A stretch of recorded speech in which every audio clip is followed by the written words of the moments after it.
Hi guys, welcome to Behind the Pages Strawberry Style. I'm here to give my review of I Love Him, He Loves Me Not by author Adenike B. Lucas. And I think I said her name right this time. Yes, I hope I did. Girl, I know you watching, so let me know in the comments if I said your name right. I hope I did, I swear. Alright, so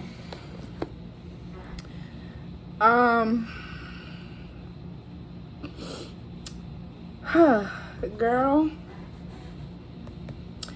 this book was completely different. I will say before I get into my thoughts on this book, I do want to give a slight disclaimer. This book will not exactly be for everyone. And the reason why I say that is because if you have mental problems, mental disability of some sort, like very, very strong mental disability, you have to be in that right mindset to read this book. It took me a minute to get actually into the book and through the book because me personally, I do suffer from mental illness. However, not to the extent that the character in this book suffers from it, but it took me a while to really get through the book, and I had to wait till I was in a particular mindset to even read it.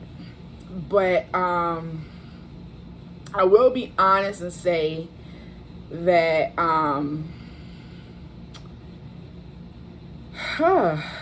it took a while. Hi, baby girl. As you see, my baby cat is about to come get in the camera. Say hi. Say hi. Hi. Say hi. But anyway, but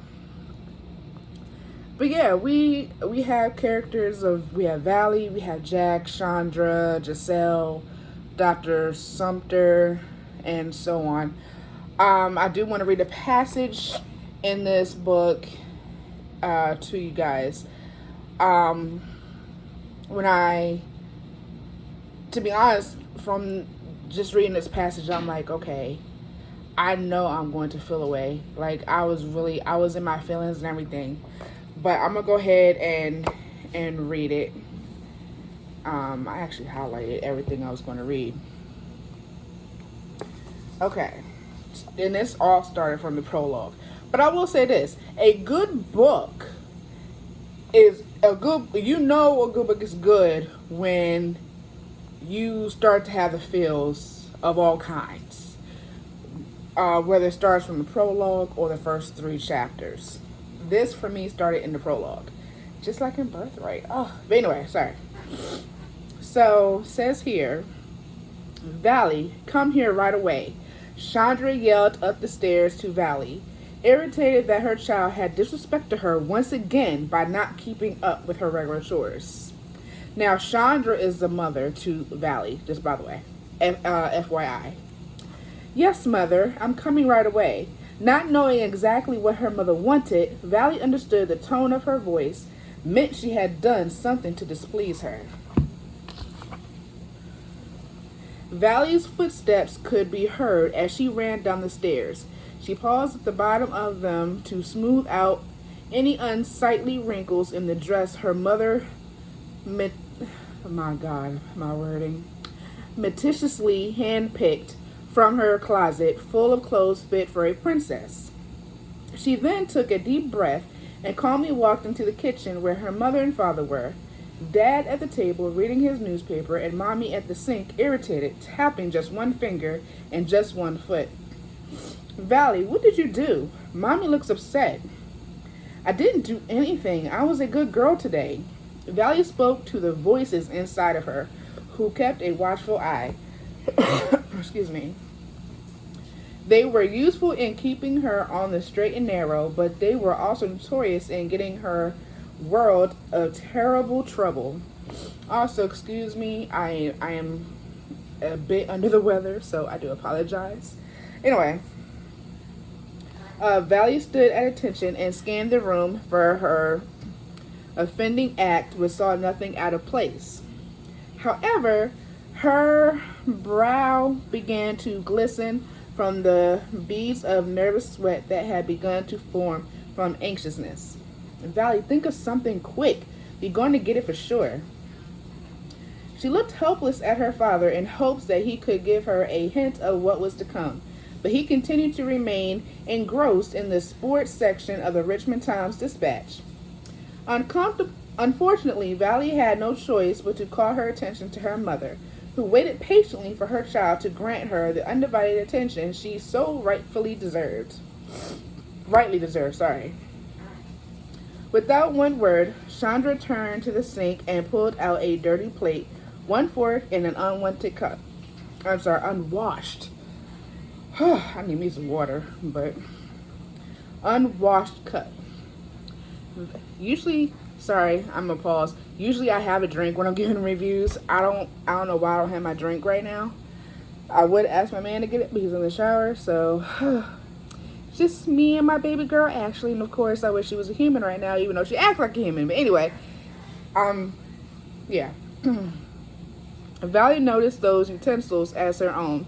She turned beet red from embarrassment because she was about to be punished over a petty crime that she could have easily avoided. Oh, Valley, look what you did. This is very bad. Oh, Mom, thanks for bringing that to my attention. I was going to wash those dishes after Dad finished his breakfast.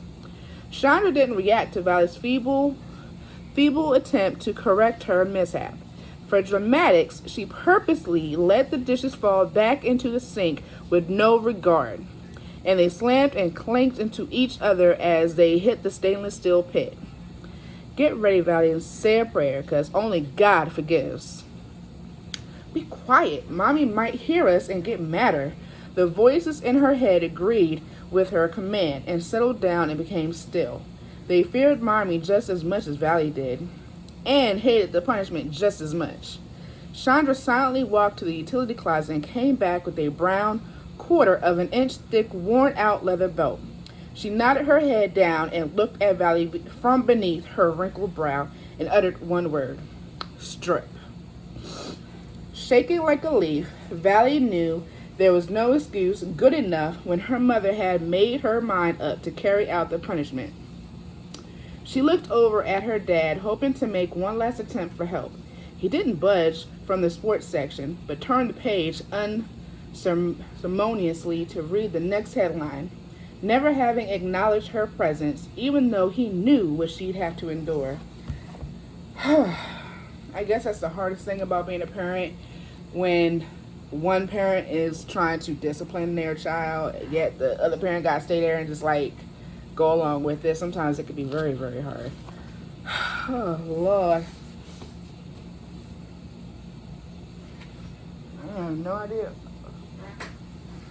I have no idea where my baby girl just went, but she's somewhere around here. Anyway, just a few more and then I'll talk more about this book. Dad, are you finished with your breakfast? I can take that for you. Valley made a meager attempt to right her wrong. Instead of answering her, Jack made a coughing noise, but still kept his head in his paper, trying to stay uninvolved. There was no use. She regretfully had to prepare for her beating. Valley slowly unbuttoned the back of her dress and hesitantly shoved the sleeves off her bare shoulders to let the dress drop to the floor. She then unbuckled her patent leather Mary Janes and kicked them off her feet. She rolled her socks off and placed one in each shoe. She took off her starch white panties, gathered up her dress, undergarments, and her shoes and placed them neatly on the dining room table. Valley walked solemnly back into the kitchen, scared but showing no fear. Her mother was a stickler for being neat and tidy, and Valley learned the hard way that a dirty house was an unruly house that needed to be controlled. I'm ready. One tear trickled out of Valley's left eye. She huffed her bare chest outward proudly like a warrior preparing for death. Very well. Chandra spoke the word signaling the beginning of the punishment ritual. Chandra could admit to herself that the punishments were harsh, but her dirty little secret was that she was very aware of Valley's demented behavior. Dr. Sumter warned her that Valley was different and needed specific care, but she wouldn't listen, which pisses me off when a doctor is telling you, somebody who went to school for this, graduated, pretty much went to medical school, and is telling you what is going on with your child. And as a parent, you're going to ignore that, trying to say you know more than what he went to school with and studied? Really? She let her pride control her decision to raise Valley the way she saw fit. And what she learned from her mistake was that Valley was sneaky when it came to her devious acts. Unfortunately for Valley, Chandra knew about the things her daughter kept hidden. She knew about the scary drawings Valley kept underneath her bed. She knew about the scratched up pictures of her that Valley crumbled up and stuffed in her drawers. She also knew about how much Valley adored Jack more than she liked her own mother. That hurt her the most. The punishment Chandra dealt out paid for all of Valley's transgressions. In a way, it was easier to deal with her bad behavior in the privacy of their own home than the rigorous routine of doctor appointments, the medicine, and total humiliation she felt having to explain her child to her friends and perfectly normal children. So, that was all I highlighted. So that is pretty much this book. I love him, he loves me not. Honestly, when I read this, it pissed me off. Because as a parent, when you know your child is going through something mentally, or even if it has not exactly been diagnosed yet, but you want to put her on medication just to kind of keep her sane for the time being, you know, until everything's all figured out. It's like you're going to sit up here and say no, and then when we finally know what's going on with this girl, just because she has a mental disability and she might have friends who might not, that does not make her different at all. She is just, as a matter of fact, let me rephrase that. Everybody is different. Everybody is not going to think the same or act the same or do the same. Everybody's different. And everybody's special in their own way, especially children. Valley, she was 10 years old at the time. And everything that she's gone through within her adult life could have been avoided. And the simple fact that even Dr. Sumter, and I quote, I wrote this down. I think I wrote it down.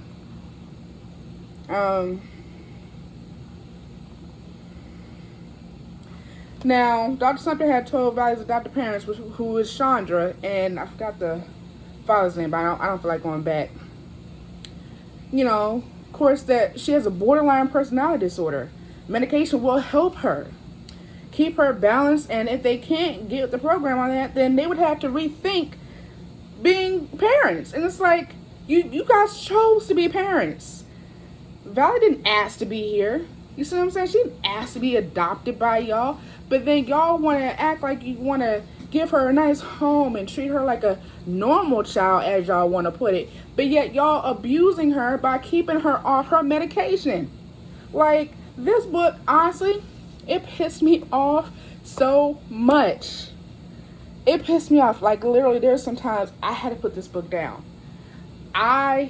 It took me so long to get through this book because I will say this book has a lot of triggers. It has a lot of triggers because now it's like, okay, her parents even told Dr. Sumter, oh, we're moving, I don't want her seeing you anymore, and this and that.